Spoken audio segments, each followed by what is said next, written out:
कैसे की गई। हमारा इख्तिलाफ इनसे याद रखे, खुदा की कसम चादर पर नहीं है, याद कर लो इस चीज को। मज़ारों की हाजिरी पे इख्तिलाफ नहीं है, कौम को धोखा देते हैं। रफादैन करने पर नहीं है, अगर यहाँ के गैर मुकल्लिद सुन रहे वो भी सुन लो, रफादैन पर नहीं है। हमने कभी नहीं कहा कि जो रफादैन करते हैं उनकी नमाज नहीं होती। ये सिर्फ फरोई इख्तिलाफ है। इमाम शाफई रहमतुल्लाह अलैह के नजदीक रफादैन सुन्नत से साबित है। इमाम आजम अबू हनीफा और इमाम मालिक के नजदीक तर्क रफादैन सुन्नत, बस सुन्नत की अदायगी और ना अदायगी पर इख्तिलाफ है।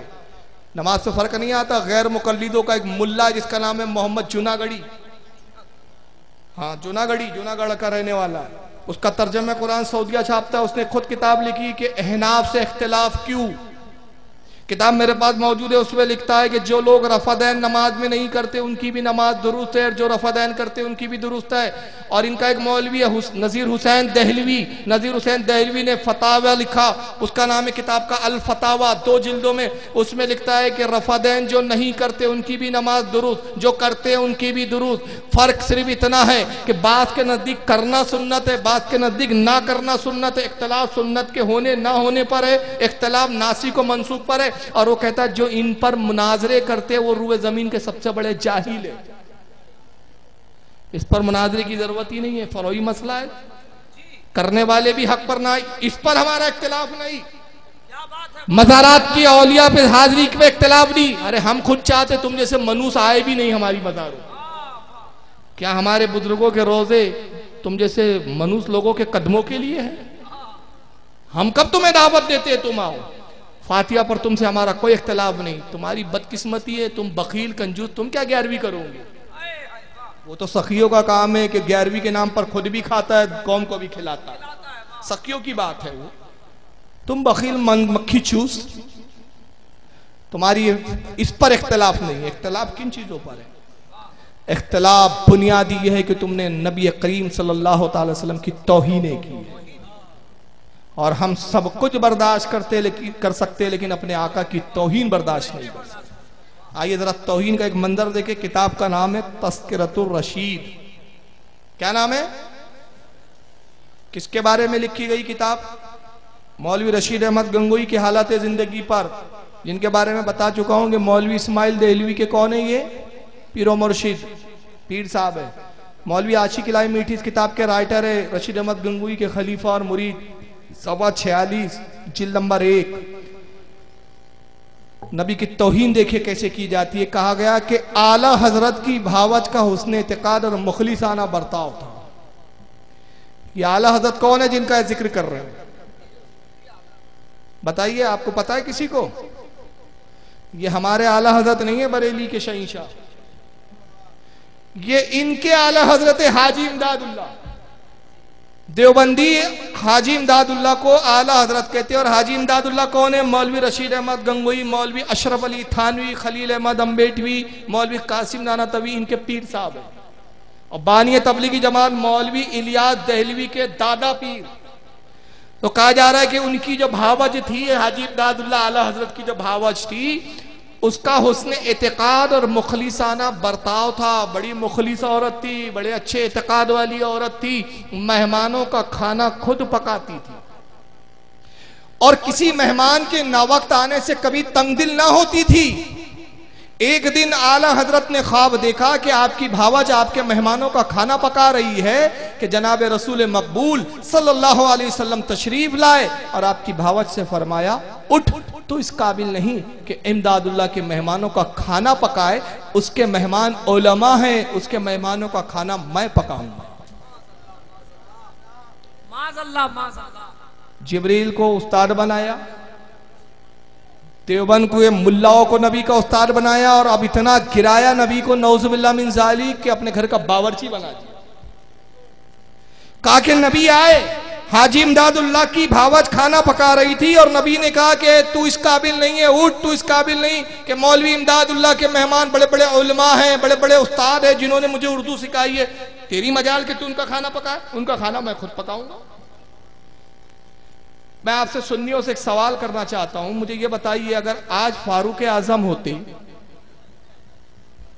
और फारूक आजम के सामने कोई देवबंदी आता और कहता है कि सुनो कल रसूलुल्लाह हमारे ख्वाब में आए और हुजूर ने हमारा खाना पका के गए, क्या करते फारूक आजम?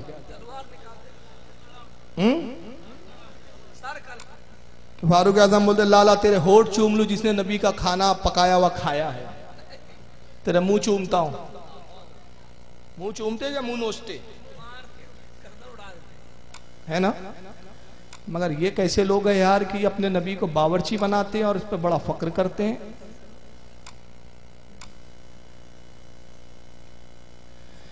अब सवाल ये पैदा होता है, ईमानदारी से बताओ कि इसमें नबी पाक सल्लल्लाहु अलैहि वसल्लम की तौहीन है या नहीं? तौहीन है ना। लेकिन देवबंदियों की बदकिस्मती बताऊं, वो रसूल की तौहीन को महसूस करके तौबा नहीं करते, अपने इन फटीचर मौलियों का साथ नहीं छोड़ते जिन्होंने आका की गुस्ताखी की, बल्कि अपने मौलियों का दिफा करते। पाकिस्तान के खबीस देवबंदी मुफ्ती ने मेरा जवाब दिया, मैंने एक तकरीर में ये किताब दिखाई तो मेरा जवाब देते हुए कहता है कि झूठ बोलता है फारूक रज़वी, कौम को गुमराह कर रहा है वो शख्स।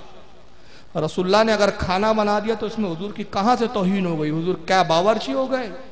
क्या बड़े लोग बच्चों का छोटों का काम नहीं करते? तावील देके कहां से लाया? क्या मां अपने बच्चों का खाना नहीं बनाती तो क्या मां को बावर्ची कहते हैं? क्या मां घर पर ना हो तो कई बार बाप खाना बना देता अपने बच्चों के लिए, कपड़े पहना देता है, गुस्ल करवा देता, नहला देता है छोटे बच्चों को। तो अगर बड़े लोग माँ बाप अपने बच्चों का कोई काम करे तो क्या वो नौकर बन जाते हैं? तो अगर हुजूर बड़े हैं, हुजूर तशरीफ लाए, हुजूर ने आकर अगर देवबंद के हमारे मौलियों का खाना पका दिया तो मौलाना हमारे तो हुजूर के सामने बच्चे ही हैं। हुजूर ने करम किया, शफकत फरमाई, काम कर दिया, तो इसमें कहां रसूल की तौहीन हो गई? बज़ाहिर बात तो सही लग रही है कि हाँ यार बड़े लोग काम करते हैं, माँ हमारा खाना पकाती है घर में तो हम माँ को तो बावर्चन नहीं बोलते ना। बाप भी बना देता है कभी कभी खाना तो बाप को कहते कि बावर्ची बन गया, नहीं बात तो बड़ी दूर की लाया। तो चलो मैंने कहा यार ख्वाब दिखाए तुम्हें, ख्वाब तो हमें भी दिखते हैं भाई, हम भी तो इंसान है ना, ख्वाब हमें नहीं दिखते क्या भाई? आपको ख्वाब दिखा आला हजरत की जो भावज है हाजी इमदादुल्लाह की, खाना बना रही है, हुजूर आए और कहा कि उठ तू इस काबिल नहीं। ख्वाब में दिखा तो मुझे भी कल रात में ख्वाब दिखा और बड़ा अजीब ख्वाब दिखा, सुनाऊं आपको? सुनेंगे भाई? मुझे ख्वाब ये दिखा, कल ही रात की बात है, ख्वाब ये दिखा कि मेरा नौकर मेरे घर का पाखाना साफ करने के लिए निकला। तभी मौलाना रशीद अहमद गंगोही, मौलवी अशरफ अली थानवी, मौलवी कासिम नाना तभी तीनों आ गए। रशीद अहमद गंगोही के हाथ में झाड़ू थी, मौलवी अशरफ अली थानवी के हाथ में बाल्टी थी, मौलवी कासिम नाना तवी के हाथ में फिनाइल की बोतल थी, और तीनों ने मेरे नौकर को डांटते हुए कहा कि फारूक रज़वी दौर के बहुत बड़े आलिम हैं, वो दीन का बहुत काम कर रहे, तेरी क्या मजाल के तू उनका पखाना साफ करे, हट हम तीनों मिलकर उनका पखाना खुद साफ करेंगे। आप तो हमें भी लिखा भाई। अब क्या बड़े छोटों का काम नहीं करते भाई? बड़े छोटों का काम करते हैं कि नहीं? आपके उलमा बड़े हैं भाई, हम बच्चे हैं।